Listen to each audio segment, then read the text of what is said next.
بسم اللہ الرحمن الرحیم الحمد للہ رب العالمین وبہ نستعین وصلی اللہ وسلم علی سید الانبیاء والمرسلین وعلی آلہ واصحابہ اجمعین ومن تبعہم بإحسان الی یوم الدین، اما بعد۔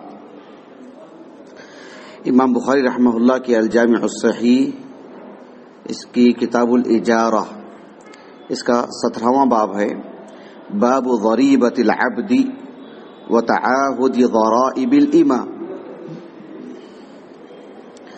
یہ بھی ایک مسئلہ ہے جو اس دور میں تو اس جیسا مسئلہ نہیں ہے، لیکن اسلام عالمی دین ہے اور تا قیامت دین ہے، ایک وقتی دین یا ایک مقامی دین نہیں ہے، کل زمین کے لیے اور کل زمان کے لیے ہے، پوری دنیا کے لیے اور قیامت تک کے لیے۔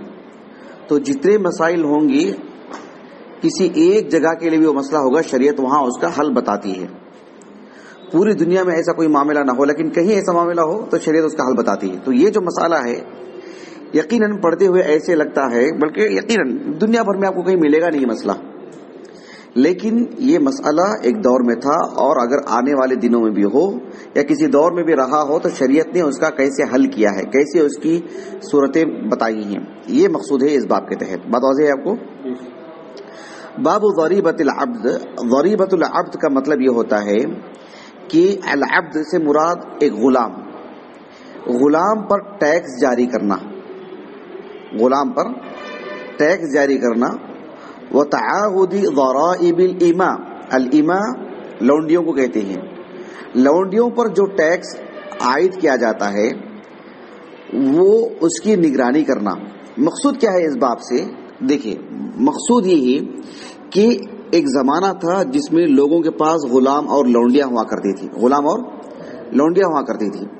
تو آپ علیہ السلام جو شریعت لے کر کے آئے، اس میں آپ دیکھیں گے کہ سب لوگوں کے پاس غلام تھے، تقریباً لوگوں کے پاس غلام، کوئی مالدار ہو تو زیادہ، کوئی غریب ہو تو کم، لیکن غلام تقریباً لوگوں کے پاس تھے۔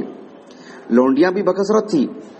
اسلام نے اس کی بقا کی کوئی صورت نہیں رکھی ہے، ہر ممکن صورت اسلام نے اس کی آزادی سے متعلق دکھائی۔ اس پر میں بہت دنوں سے بولنا چاہ رہا تھا میں کہ مستقل ایک موضوع کے تحت، ضروری نہیں کہ دور حاضر میں غلاموں کا کوئی معاملہ ہو، لیکن ہم شرعی نقطہ نظر سے اس کے محاسن میں سے یہ بھی بیان کریں کہ جس دور میں غلاموں کا یہ دور تھا، عالمی طور پر پوری دنیا کے اندر اسلامی تعلیمات جب اچانک پھیلی یہاں سے وہاں، یہاں سے وہاں، غلاموں کا دور کیسے ختم ہوا؟ اسلام ہی اس کا اصل محرک ہے، جس نے غلاموں سے متعلق اتنے احکامات جاری کیے، ایسے احکامات کے جیسے غلامی کا تصور ہی ختم ہو گیا دنیا سے۔ سبحان اللہ العظیم، اس پر ہمیں بہت جم کے بولنے کی ضرورت ہے۔ بہرحال تو یہ جو ہے، یہ بھی ایک صورت تھی کہ غلاموں پر مستقل طور پر ان کے جو سید، ان کے جو آقا ہوا کرتے تھے، وہ یہ کرتے تھے کہ ایک غلام سے کہتے تھے کہ دن میں ایک یا ہفتے میں مجھے اتنے درہم چاہیے، یا دور حاضر کے اعتبار سے مسئلے کو سمجھا رہا ہوں میں، کوئی آقا یہ کہے گا کہ اپنے غلام سے مجھے ہفتہ واری 500 روپے چاہیے۔ کسی لونڈی سے کہہ دیا کہ تم میری لونڈی ہے، مجھے روزانہ 10 روپے تو لا کے دے مجھے۔ وہ کیسے کر کے لا کے دیتی ہے وہ تیرے اوپر ہے، مجھے اتنا لا کے دے۔ یہ معاملہ ہوا کرتا تھا۔ تو آپ علیہ السلام جو شریعت لے کر کے آئے، اس حدیث سے مبارکہ کے ذریعے سے جو مسئلہ ہے، دیکھیے کہ باب ضریبۃ العبد وتعاہد ضرائب الامہ۔ ضریبۃ اسی کی جمع آتی ہے ضرائب، یعنی ٹیکس کو کہتے ہیں، غلہ، لگان، اجر، اجرت، سب اسی معنی میں ہیں۔ یعنی مطلب یہ کہ جس طرح سے ٹیکس عائد کرتے نا کہ ہم کو آپ سالانہ جو آپ فائدہ اٹھاتے ہیں اس میں سے ہم کو اتنا ٹیکس دیجیے، تو ضریبۃ ان کے معنی ٹیکس کے ہیں، اجرت کے ہیں، سب اسی معنی میں۔ مطلب یہ کہ ایک آقا کا اپنے غلام میں اپنے لونڈی سے کہنا کہ دن کی مجھے اتنی اجرت لا کے دے دے، کہیں بھی جا کے اجرت کر لے، مجھے اتنا حصہ دے دے، مجھے ہفتے میں اتنے پیسے چاہیے تیرے پاس سے، تیری طرف سے۔ یہ بات وسیع واضح ہوگی آپ کو۔ گویا کہ اپنے غلام اور لونڈی کو وہ بطور اجیر کہیں بھیج رہے ہیں، اور اتنی اجرت ہم کو چاہیے، بس کہیں کام کریں، کام کر کے مجھے اجرت لا کے دیں۔ فی نفسی وہ اجیر نہیں ہے، لیکن اس کا آقا اسے کہہ رہا ہے کہ تم کہیں اجیر بنو، اجرت پر کام کرو، مزدوری کرو، اور روزانہ یا ہفتے میں یا ماہانہ مجھے اتنا لا کے دے دو۔ یہ قضیہ تھا۔ اس قضیے کو اسلام نے کیسے نمٹا اور کیسے یوں ختم کر دیا، وہ دیکھیے آپ، وہ اس باب کے تحت بات واضح ہو رہی ہے۔ بات اچھی طرح واضح ہے الحمدللہ جی۔ تو یہ باب واضح ہے آپ کو۔ چلیے امام بخاری رحمہ اللہ نے اس باب کے تحت ایک حدیث مبارکہ لے کر آئے ہیں، جو حدیث مبارکہ کے امام بخاری رحمہ اللہ نے اس سے قبل بھی لائے ہیں اور اس کے بعد بھی لائے ہیں، اور سب جگہ الگ الگ سند ہی سے لے کر آئے ہیں۔ امام بخاری رحمہ اللہ فرماتے ہیں کہ حدثنا محمد بن یوسف قال حدثنا سفیان عن حمید الطویل عن انس بن مالک رضی اللہ عنہ قال حجم ابو طیبۃ النبی صلی اللہ علیہ وسلم فأمر له بصاع أو صاعين من طعام وكلم مواليه فخفف عن غلته أو ضريبته۔ یہ جو حدیث مبارکہ ہے، پہلے اس کی ہم سند پڑھ لیتے ہیں۔ امام بخاری رحمہ اللہ کے جو استاذ ہیں محمد ابن یوسف ابن واقد ابن عثمان الفریابی، نام گزر چکا ہے، تفصیلی طور پر لکھوا چکا الحمدللہ، بہت مفصل طور پر ان کے بارے میں ہم نے گفتگو کی ہے آغاز میں، کتاب الاجارہ کے آغاز میں۔ وہ روایت کرتے ہیں اپنے استاذ عظیم عالم دین سفیان ابن سعید الثوری سے، ان سے متعلق بھی تفصیلی گفتگو ہو چکی ہے۔ سفیان ابن سعید الثوری رحمہ اللہ اپنے استاذ حمید الطویل سے کہتے ہیں، ان کے بارے میں تھوڑی تفصیلی گفتگو ہوگی آج کے درس میں۔ حمید الطویل، حمید ان کا نام ہے، ان کے والد کے نام میں کافی اختلاف ہے کہ ان کے والد کا نام کیا ہے۔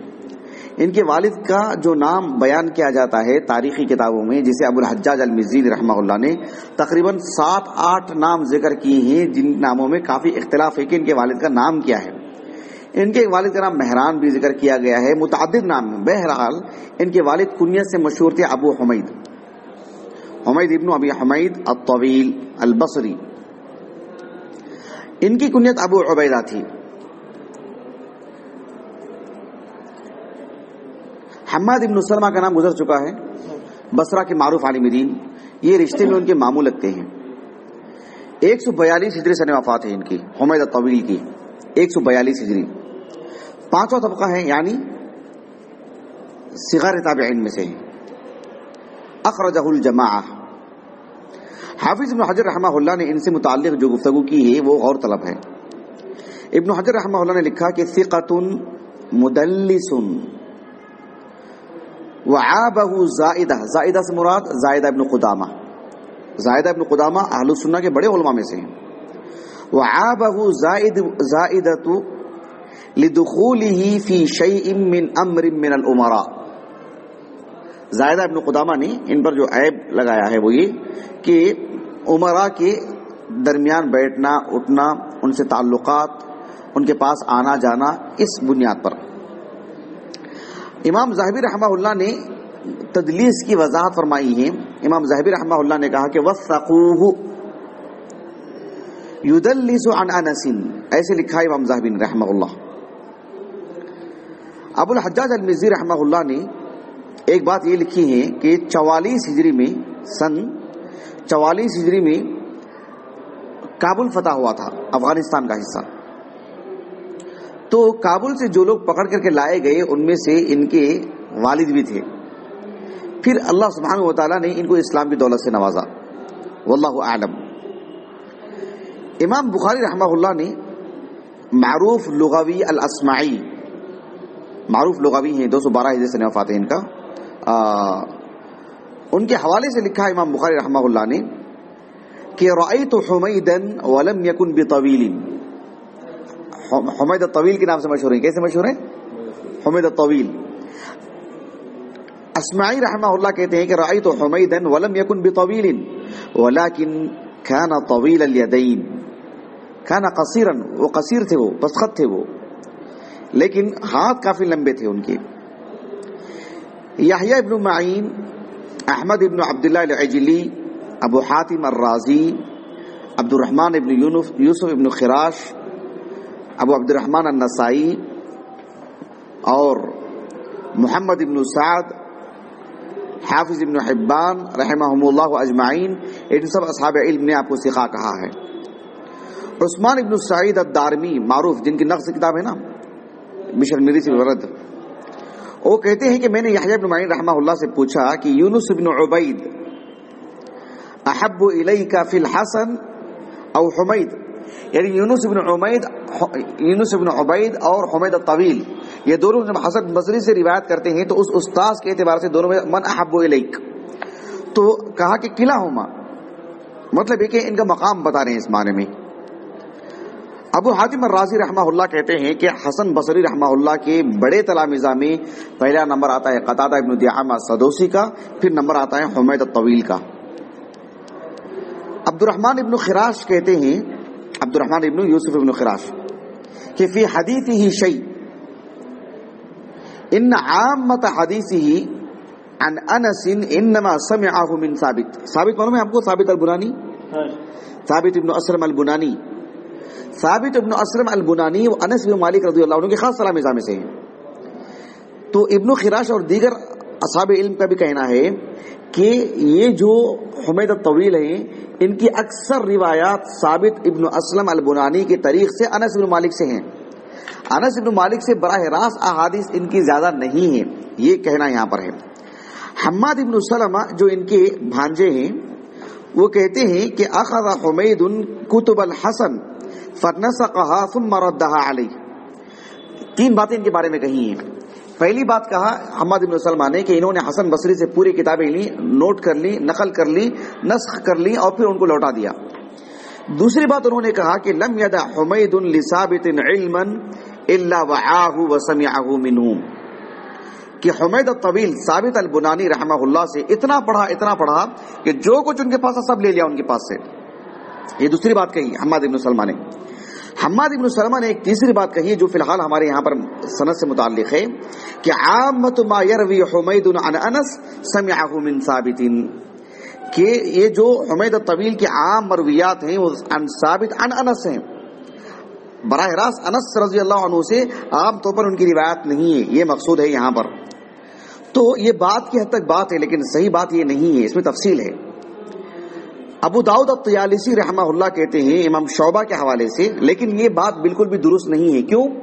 ابو داؤد الطیالسی رحمہ اللہ سے جو صاحب اس بات کو نقل کر رہے ہیں محدثین کے نزدیک وہ کسی طرح معتبر نہیں ہے۔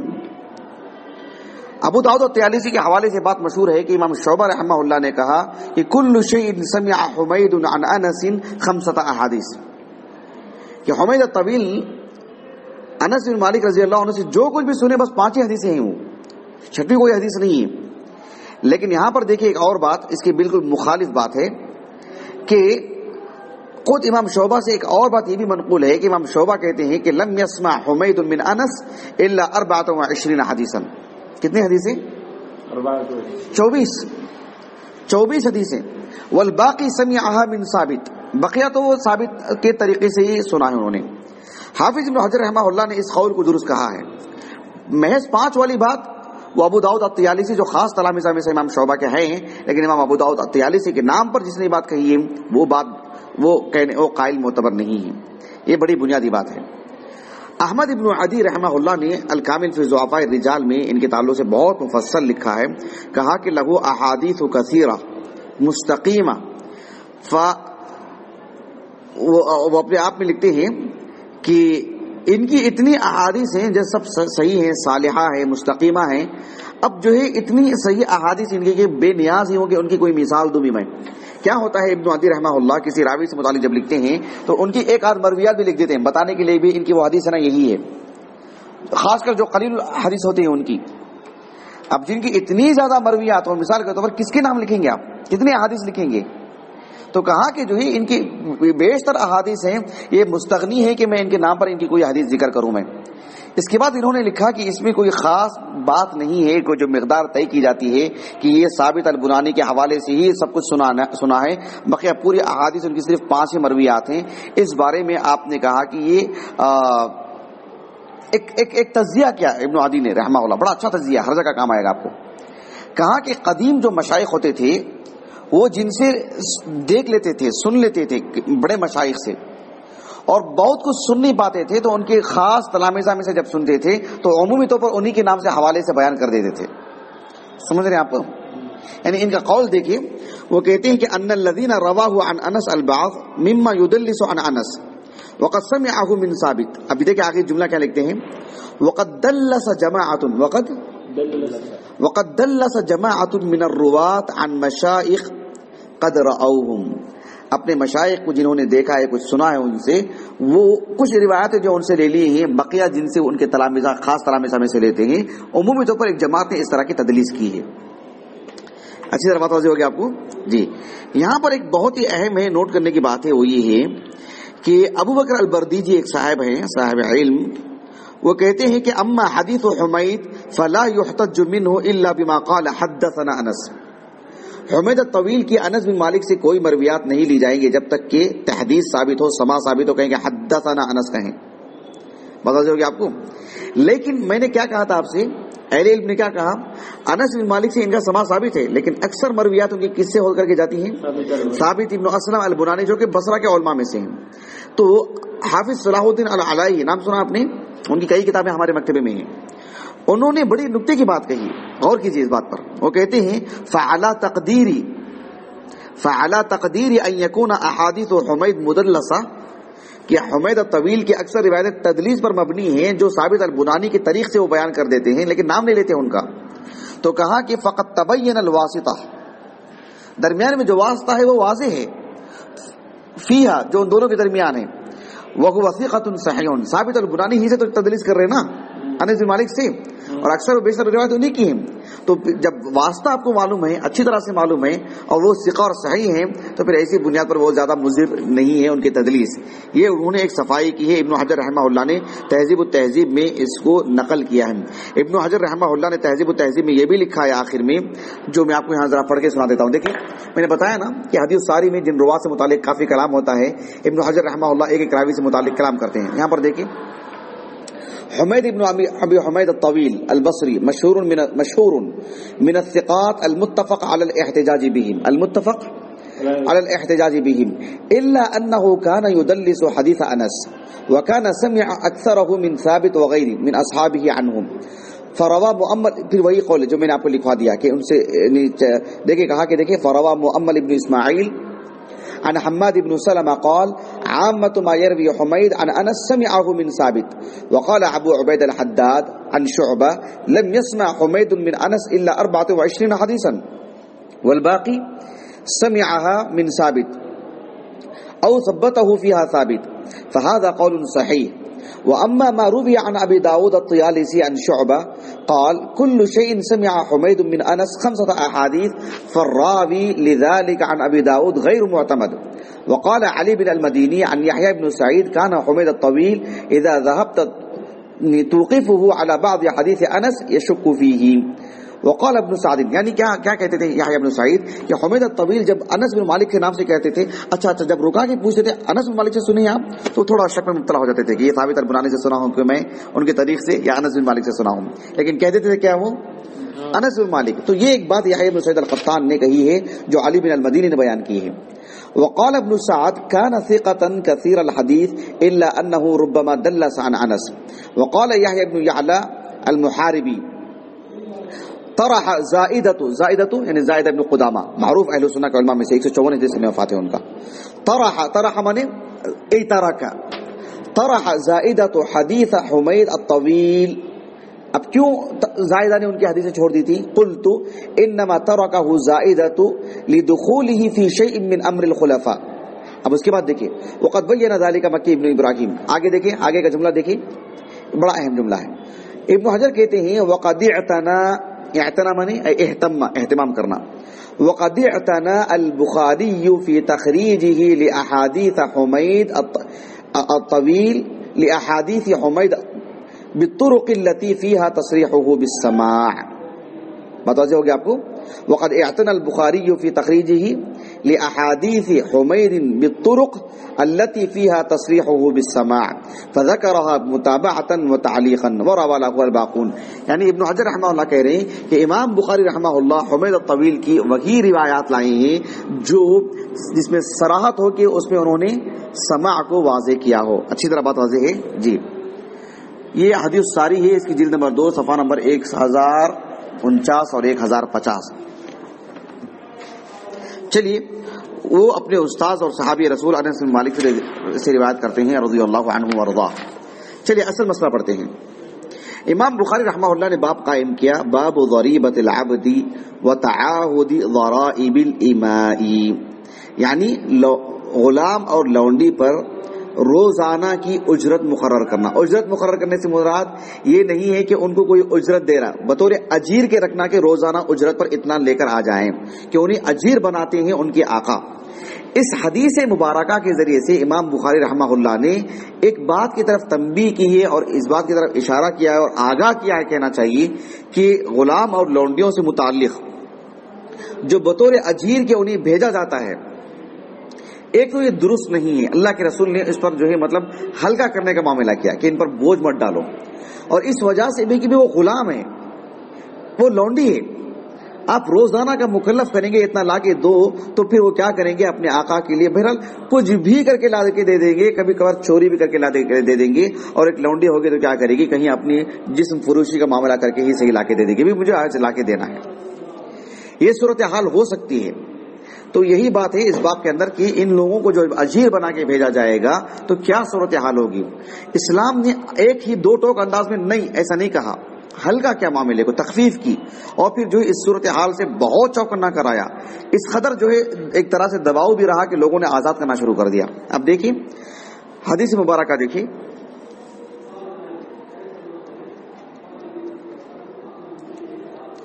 حدیث مبارکہ، دیکھیں عن انس بن مالک رضی اللہ عنہ قال حجم ابو طیبہ۔ ابو طیبہ ایک صحابی ہیں لیکن یہ ایک وقت کے غلام تھے، ایک شخص کے غلام تھے، اللہ اکبر، ایک شخص کے غلام تھے۔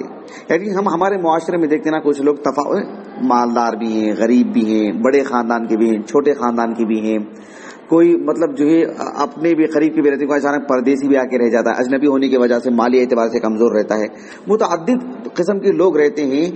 صحابہ میں بھی اس طرح کے لوگ ہیں، لیکن ایمان کی بنیاد پر، ایمان کی وجہ سے انہوں نے اپنے خاندانی طور پر کمتر ہونے کا احساس ان کے اندر رہا ہو، غریب ہونے کا احساس ان کے اندر رہا ہو، غلام ہونے کا احساس، کمتر ہونے کا احساس ان کے اندر رہا ہو، یا جو ہے بس خاندانی اعتبار سے ان کے غرہ رہا ہو، مالدار، اصل جو اسلام ہے اسی بنیاد پر ان کی سوچنے کا انداز رہتا ہے، اسی بنیاد پر ان کے تعلقات ہیں۔ اسی وجہ سے صحابہ کا نام آتے ہی ہمیں یہ پتہ نہیں چلتا ہے کہ جو یہ مالدار ہیں، یہ غریب ہیں، یہ بڑے خاندان کے تھے کہ چھوٹے خاندان کے تھے، یہ جو غلام تھے کہ یہ خود آقا تھے، یہ بڑے تاجر تھے کہ یہ کسی کے پاس مزدوری کرتے تھے، پتہ ہی نہیں چلتا ہے۔ کیوں؟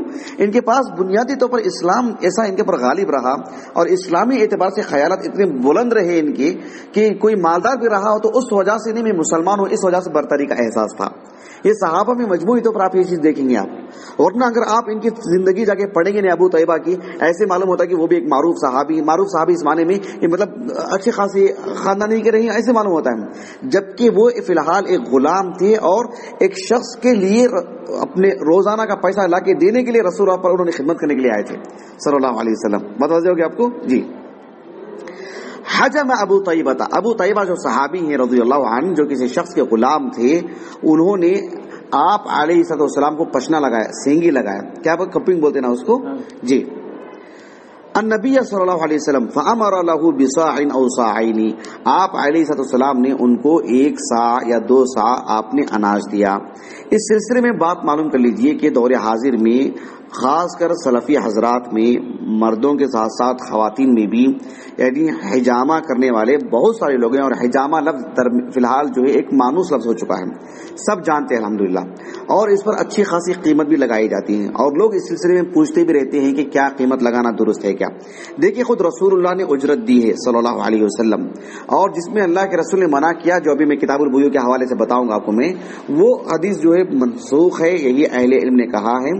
ہاں اگر کوئی اس سلسلے میں للہ فی اللہ کر دیتے ہیں تو ٹھیک ہے، لیکن کرنے کے لیے اس کے لیے جو آلات کا استعمال ہوتا ہے، اس کے لیے جو وقت لگتا ہے، اس کے لیے جو اہتمام کرنا پڑتا ہے، اس کے لیے وہ اپنے طور پر اجرت لیتے ہیں، تو شرعاً کیا وہ اجرت حرام کی ہے؟ عیاذاً باللہ، ہرگز بھی اجرت حرام کی نہیں ہے۔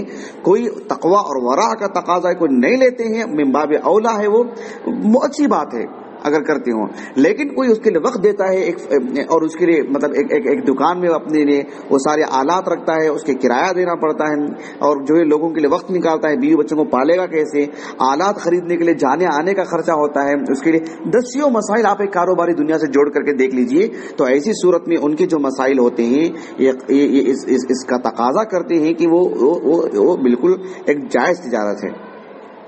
فَأَمَرَ لَهُ بِصَاعٍ أَوْ صَاعَيْنِ مِنْ طَعَامٍ وَكَلَّمَ مَوَالِيَهُمْ، اللہ کے رسول نے ایک تو اجرت دے دی ابو طیبہ کو، اور ساتھ میں وَكَلَّمَ مَوَالِيَهُ، ان کے جو آقا تھے، ان کے جو سردار تھے، اللہ کے رسول صلی اللہ علیہ وسلم نے ان سے گفتگو فرمائی، کلمہ ان سے بات کی، اور آپ علیہ السلام نے مطالبہ کیا کہ فخفف عن غلته او ضریبته، غلۃ ضریبۃ اجر، یہ سب ملتے جلتے ایک ہی معنی پر دلالت کرنے والے الفاظ ہیں۔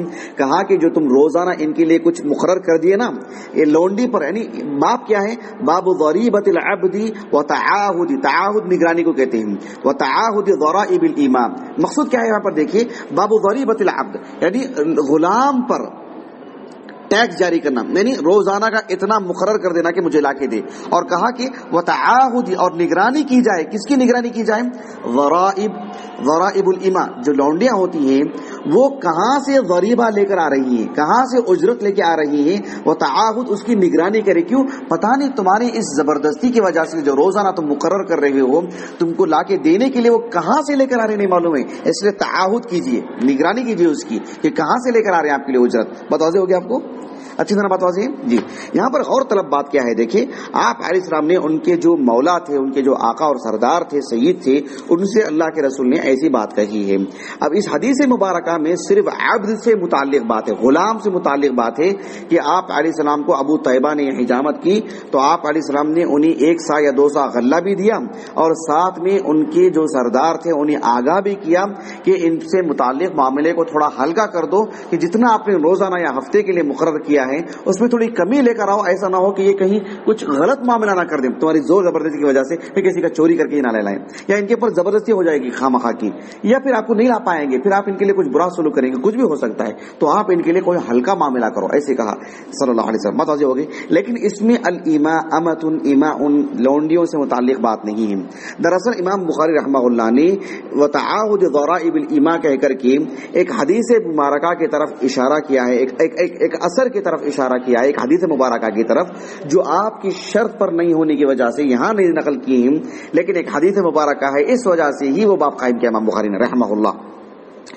ابن حجر رحمہ اللہ فرماتے ہیں یا تو امام بخاری رحمہ اللہ نے عبد پر قیاس کرتے ہوئے لونڈی کا ذکر کیا، کس پر قیاس کرتے ہوئے، عبد پر قیاس کرتے ہوئے، کہ اس حدیث میں عبد کا ذکر ہے، ایک غلام کا ذکر ہے، تو پھر اسی پر لونڈی کو قیاس کیا من باب اولا، اس لیے کہ ایک غلام ہوگا، اگر آپ اسے روزانہ جو مقرر کرتے ہیں کہ جاؤ جا کے اجرت پر اتنا لے کر کے آؤ، تو ہو سکتا ہے وہ جہاں چوری کر کے لے کر آ سکتا ہے یا کچھ غلط کر کے لا سکتا ہے، یا کم از کم علی الاقل وہ محنت بھی کرے گا تو نہیں ملے، پھر اس کا بوجھ ہو جائے، تو ایک لونڈی جو کہ صنف نازک ہے، عورت ہے، اس کی من باب اولا تکلیف دہ بات ہے، اور بہت ممکن ہو کہ نعوذ باللہ وہ اپنی عزت اور آبرو کو داؤ پہ لگا کر کے جو ہے آپ کے لیے اجیر بن کے کچھ لے کر لا کے دے دے، اسی لیے کہا کہ وتعاہد، نگرانی کیجیے کس کی، وتعاہد ضرائب الایمان۔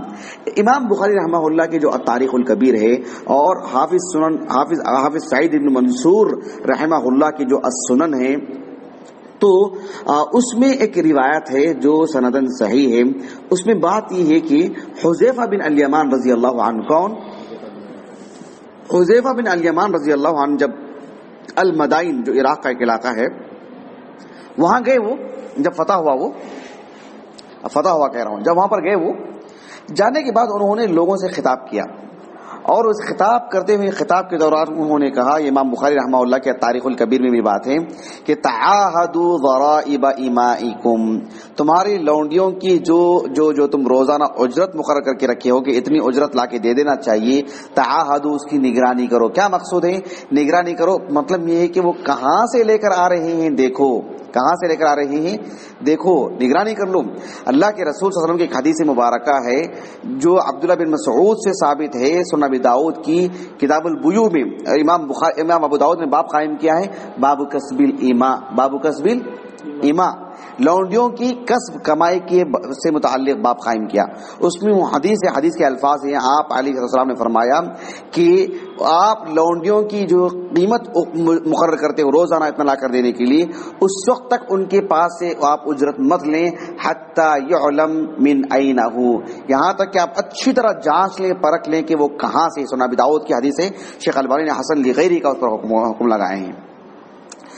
بہرحال یہ ایک بات ہے کہ کہیں ایسا نہ ہو کہ ان سے کوئی غلطی اور چوک ہو جائے. دراصل بات یہ ہے کہ اس معاملے میں رسول اللہ صلی اللہ علیہ وسلم نے ان کے حوصلے آپ نے ختم کیے، ان کی ہمتیں توڑی آپ نے، ان کو صحیح سمت آپ نے دکھائی کہ کسی طور پر بھی آپ ان سے ٹیکس مت لیں، مطلب ان پر بوجھ مت ڈالیں. جب آپ نہیں جانتے ہیں کہ کہاں سے جا رہے ہیں، کہاں سے لانے، کیا کر رہے ہیں، تو لہٰذا آپ تقریباً معاف کر دو، یہ معنی ہے اس کا. اچھی طرح بات واضح ہو گئی.